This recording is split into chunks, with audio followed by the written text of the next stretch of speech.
Hello friends, Bengali food hub চ্যানেলে আপনাদের সকলকে স্বাগত জানাই। আজকে আমি আলু দিয়ে মুরগির পাতলা ঝোলের রেসিপি আপনাদের সাথে শেয়ার করছি। অনেক সময় মুরগি মাংসের ঝোল রান্না করলে দেখা যায় মুরগি মাংসের বাজে রকম একটা গন্ধ কিন্তু রয়েই যায়। তবে এইভাবে রান্না করলে মুরগি মাংসের কোনো বাজে রকম গন্ধ থাকে না ঝোলের মধ্যে, এবং ঝোল কিন্তু খেতে দুর্দান্ত হয়। আজকের এই রেসিপি বানানোর জন্য আমি ফ্রেশ চিকেন নিয়ে নিয়েছি।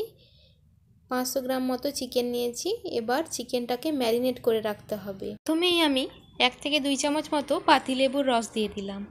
পাতিলেবুর রস দিলে মাংসটা বেশ নরম হয়ে সেদ্ধ হয়, কিন্তু ভেঙে যায় না। লবণ দিয়েছি পরিমাণ মতো, 1 চামচ মতো হলুদের গুঁড়ো দিলাম, আর দিচ্ছি লঙ্কার গুঁড়ো। এর বেশি কিছু ব্যবহার করছি না এখন।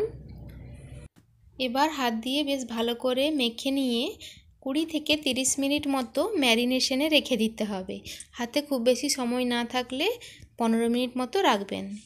এবার কড়াইতে সর্ষের তেল দিয়ে নিয়েছি। আলু 2 টুকরো করে রেখেছি, একটি মিডিয়াম সাইজের আলু 2 টুকরো করে কেটে নিয়েছি। লবণ হলুদ মাখিয়ে রেখেছিলাম, লাল করে ভেজে তুলে নিচ্ছি।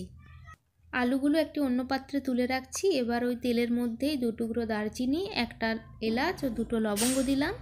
দিয়ে দিচ্ছি গোটা গোলমরিচ কয়েকটা, মোটামুটি 8 থেকে 9টা দিয়েছি। এবার তেলের মধ্যে ম্যারিনেট করে রাখা চিকেনগুলো দিয়ে দিচ্ছি। চিকেন কারি রান্না করতে হলে আগে থেকেই যদি তেলের মধ্যে গোটা গোলমরিচ, গোটা গরম মশলা ফোড়ন দিয়ে চিকেনটা ভেজে তুলে রাখা হয়, তাহলে কিন্তু ঝোলের মধ্যে অনেক সময় মুরগির যেরকম বাজে গন্ধ হয়ে যায়, সেটা কিন্তু হয় না।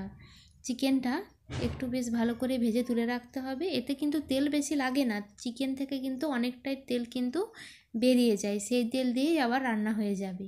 এবার তেলের মধ্যে 2টো তেজপাতা ও সাদা জিরে ফোড়ন দিয়ে ফোড়নটা একটু ভেজে নিলাম। এবার কুচি করে রাখা পেঁয়াজ দিয়ে দিচ্ছি। 3টে মিডিয়াম সাইজের পেঁয়াজ আমি কুচি করে রেখেছিলাম। এবার দিয়ে দিচ্ছি 1/2 চামচ মতো চিনি। পেঁয়াজ ভাজার সময় চিনিটা দিয়ে দিলে ঝোলের রঙটা কিন্তু বেশ ভালো হয়। পেঁয়াজগুলো লাল করে ভেজে নিয়েছি। এবার আমি আদা ও রসুনের পেস্ট দিয়ে দিচ্ছি। আদা ও রসুন একসাথেই কিন্তু আমি পেস্ট বানিয়ে রেখেছিলাম। আদা রসুনের পেস্টটা তেলের মধ্যে দিয়ে বেশ ভালো করে কষিয়ে নিতে হবে। মোটামুটি 3 থেকে 4 মিনিট আদা পেঁয়াজের রসুনটা বেশ ভালো মতো কষিয়ে নিতে হবে। এবার 2টো মিডিয়াম সাইজের টমেটো আমি আগে থেকেই কুচি করে রেখেছিলাম, টমেটো কুচিগুলো দিয়ে দিলাম। এবার আবার সব একসাথে বেশ ভালো মতো কষিয়ে নিয়েছি। তারপর কিছু গুঁড়ো মশলা দিচ্ছি। 1 চামচ হলুদের গুঁড়ো, 1 চামচ ধনিয়া গুঁড়ো, আর 1 চামচ জিরের গুঁড়ো। এবার অল্প একটু জল দিলাম, নাহলে মশলাটা পুড়ে যেতে পারে। 1 চামচ লঙ্কার গুঁড়ো দিচ্ছি। আপনারা যে যেমন ঝাল খান সেই অনুযায়ী ঝাল দেবেন। এবার একসাথে সব আবার কিন্তু বেশ ভালো করে কষিয়ে নিতে হবে। দেখে বুঝতেই পারছেন খুব ভালো করে কষানো হয়ে গেছে। এবারে আমি যে ভেজে রাখা মাংসটা দিয়ে দিচ্ছি।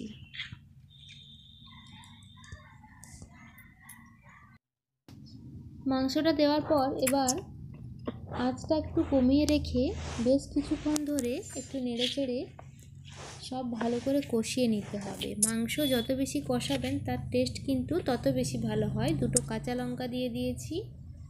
একটুখানি ঢাকা দিয়ে কষিয়ে নিচ্ছি। বেশ ভালো করে কষানো হয়ে গেছে।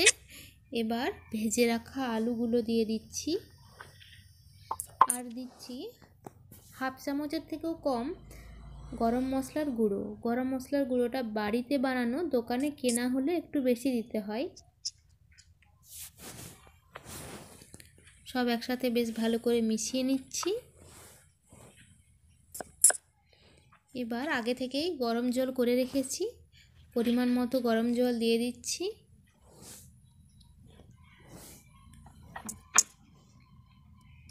একটু মিশিয়ে নিয়ে ঢেকে রাখবো 10 থেকে 15 মিনিট মতো। আঁচটা কিন্তু কমিয়ে রেখেছিলাম। 10-15 মিনিট পর মাংসটা সুন্দর সেদ্ধ হয়ে গেছে, আলুগুলোও সুন্দর সেদ্ধ হয়ে গেছে। তৈরি হয়ে গেছে দারুণ সুস্বাদু ঝাল ঝাল চিকেন কারি। গরম ভাতের সাথেই বলুন বা রুটির সাথে বা পরোটার সাথে দারুণ খেতে লাগে। এইভাবে একবার আপনারা চিকেন কারি বানিয়ে দেখবেন, আশা করছি আপনাদের ভালো লাগবে। চ্যানেলটি যদি সাবস্ক্রাইব না করে থাকেন অবশ্যই চ্যানেলটি সাবস্ক্রাইব করে নেবেন।